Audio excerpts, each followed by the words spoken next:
Oi, eu sou o João. Dúvidas e desafios? Chama a Clio.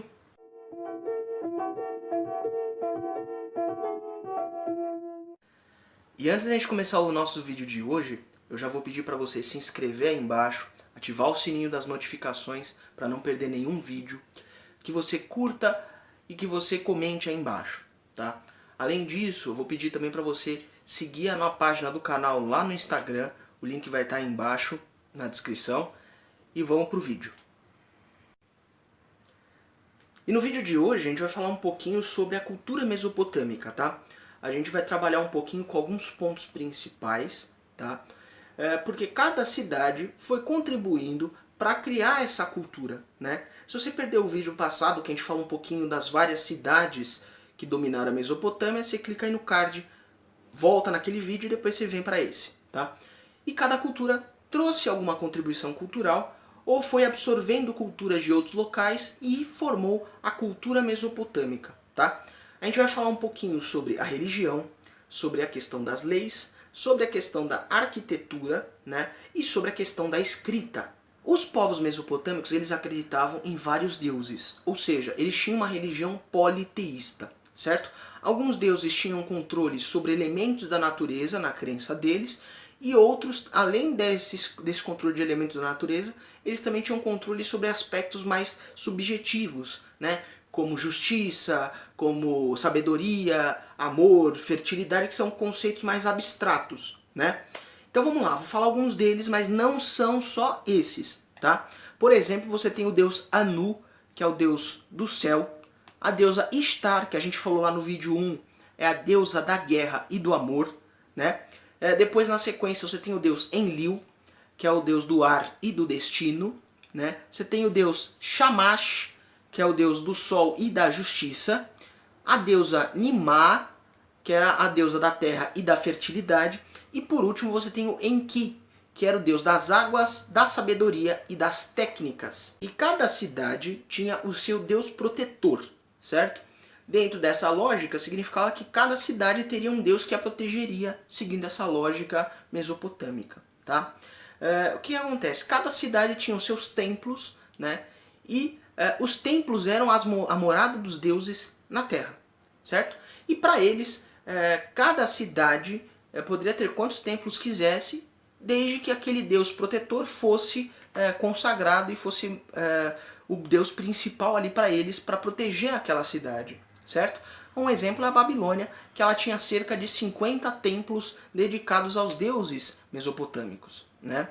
E o que acontece? Eles também tinham uma estrutura onde os sacerdotes eles tinham um certo prestígio, porque além deles acumularem a função religiosa, eles também tinham um controle sobre a astronomia, né? E eles também tinham uma série de posses que eles controlavam a partir de terras, a partir de gado que eles recebiam, certo? E uma série de outras coisas que facilitavam a vida deles. E um ponto importante aí da civilização mesopotâmica, eles acreditavam em vida após a morte. Ou seja, para eles, a pessoa morreu e ia ter uma vida depois dessa, né? Só que essa vida não era uma vida feliz, saltitante, unicórnios felizes. Essa vida era uma vida triste, deprimente, de sofrimento, onde você, nessa vida após a morte, você se alimentaria basicamente de pó e de barro, né? Agora sobre a escrita, né? A escrita é considerada na história tradicional como o marco da divisão entre a pré-história e a Idade Antiga, certo? E a invenção da escrita ela se dá em diferentes lugares, em diferentes momentos do tempo, mas para o nosso calendário ocidental, o pessoal considera a data da escrita 4.000 anos antes de Cristo aproximadamente, certo?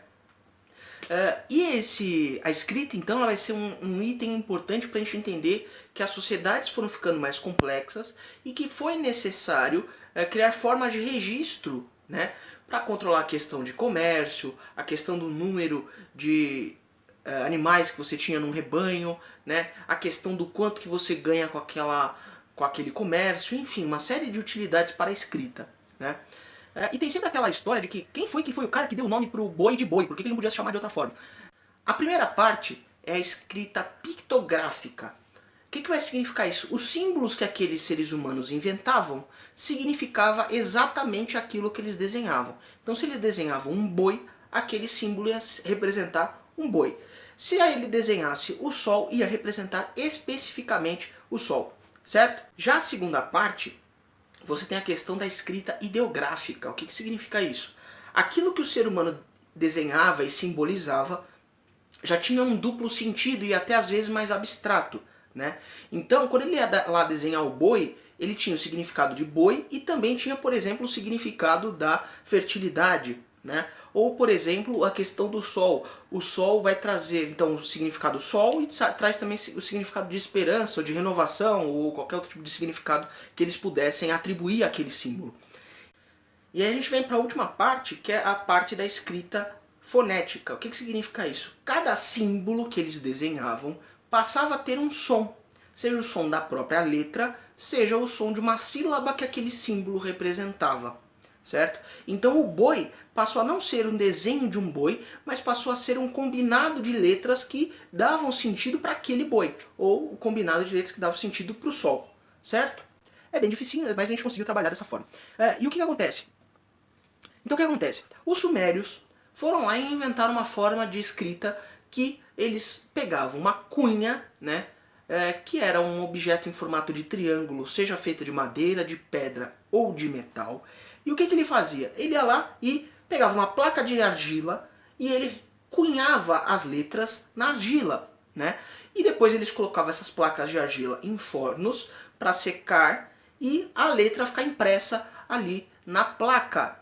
Escrita cuneiforme, ela vai ser dessa forma. Um dos exemplos de locais onde você tinha essa grande abundância de escrita mesopotâmica vai ser a biblioteca de Nínive, né, na cidade que foi construída pelos assírios. Além disso, eles também desenvolveram um objeto que era como se fosse um rolo, imagina um rolo de pintar, né? Uma parede, um teto, mas que era um rolo de pedra onde ele já tinha marcado as letras que ele queria escrever e bastava ele encaixar aquele rolo na argila, girar aquele rolo e, à medida que ele ia girando aquele rolo, ele ia imprimindo aquilo que ele ia escrever. E foi também, na Mesopotâmia, que surgiu um dos primeiros sistemas de leis escritas, certo? Você teve um rei chamado Hammurabi, que eu já comentei no vídeo 2, que ele criou um código de leis escritas, certo? Encontraram um registro em pedra de um rei sentado no seu trono e ele recebe essa inspiração para escrever as leis, né? E logo abaixo dessa estrutura estão as leis escritas em cuneiforme, certo? E o que acontece? Ele inventou um código de leis que abrangia desde os assuntos mais variados, né? Questão de comércio, a questão de escravidão, a questão de medidas de uma casa e principalmente ele ficou destacado pela sua parte voltada para os crimes, certo? Para os crimes e para a punição desses crimes, que era basicamente regido pelo sistema do olho por olho e dente por dente, né? Que era a lei de Talião. Se você fizer tal coisa, a tal coisa que você fez vai ser feita contra você, né? Então você tem que lembrar um outro detalhe que é importantíssimo para a gente entender esse processo. Essas leis voltadas para a questão criminal, elas só eram atendidas para pessoas que eram do mesmo grupo social, certo? Então vou dar alguns exemplos e aí eu vou precisar colar um pouquinho aqui as leis mesopotâmicas porque eu não sei de cabeça, tá bom? Então vamos lá. Eu vou pegar aqui a minha cola aqui para eu trabalhar um pouquinho com vocês alguns pontos e depois vou dar um exemplo de um terceiro, né? Se um médico tratou com faca de metal a ferida grave de um homem e lhe causou a morte ou lhe inutilizou o seu olho, as suas mãos serão cortadas. Se um homem cegou um homem livre, o seu próprio olho será cego. Se cegou o olho de um escravo ou quebrou-lhe um osso, pagará-lhe metade do seu valor, né? E tem um outro exemplo que eu uso bastante ali em sala, que é a questão da construção, né? Você tinha o Zezinho, que ele era um pedreiro, um construtor, e ele foi contratado pelo Marcos para construir a casa dele, né? E o Zezinho fez uma casa muito mal feita e ela acabou caindo, né? E aí você tinha três coisas previstas principais no código mesopotâmico, no código de Hammurabi, né? O primeiro deles, se a casa caísse e ferisse o filho ou a esposa ou matasse algum deles, A ferida causada no filho ou na esposa do Marcos, ou se tivesse causado a morte ou no filho ou na esposa, o filho ou a esposa iam sofrer a mesma consequência no caso do Zezinho, né? Ou se, por exemplo, caiu a casa enquanto não tinha ninguém dentro e só teve perda material na casa. Ó, o Zezinho ia ter que arcar com a despesa, com o reparo desses móveis. Então a lei de Hammurabi, no quesito criminal, ela era muito olho por olho e dente por dente. É bem esse princípio. E no último ponto, a questão das construções, certo? Os mesopotâmicos, eles construíram, basicamente, a partir dos sumérios, cidades muradas, certo? Aquela região da Mesopotâmia sempre foi muito disputada. Então, e fora a questão dos conflitos entre as próprias cidades, era importante você ter uma primeira linha de defesa. Além disso, um dos grandes exemplos de construções que sobreviveram até hoje, né? Algumas estão muito bem conservadas, outras não estão tão bem conservadas, por inúmeros fatores, né? Que são a questão dos zigurates. Os zigurates, eles eram como se fossem templos, certo? Com escadarias enormes que chegavam no topo dessa meia pirâmide, né? E no alto você tinha um templo dedicado a um deus ou aos deuses no alto do zigurate, certo?